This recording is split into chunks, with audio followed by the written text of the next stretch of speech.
Ibinibigay ang Gawad Urian sa pinakamahusay na direksyon kay Arlie Sumagaysay at Richard Jeroui Salvadico para sa pelikulang Tumandok.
Unang-una po sa lahat, thank you po Gawad Urian at sa mga manunuri natin.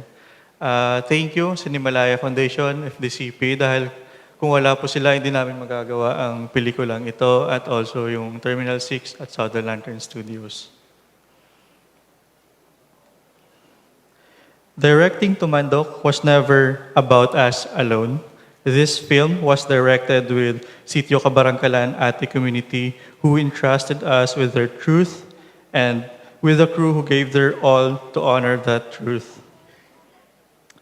This award belongs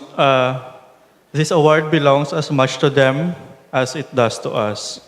But recognition also reminds us of what is missing. Recently, corruption has made headlines, stolen billions that could have built roads, schools, and secured land titles for indigenous people. Instead, they are forced to walk miles to the city to learn when they deserve the dignity of dreaming and learning in their own land.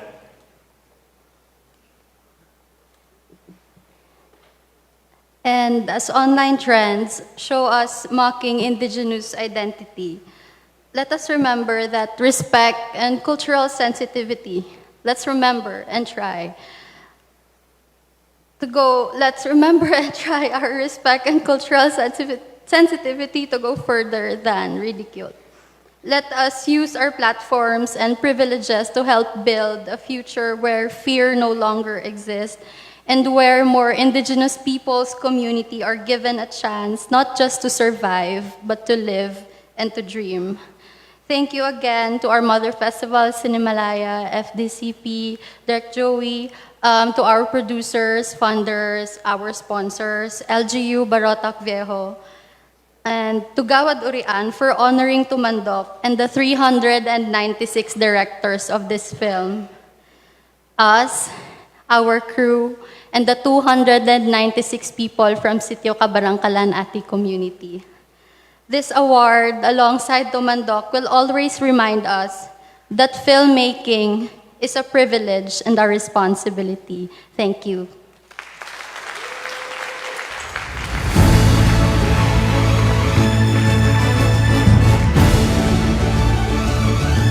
And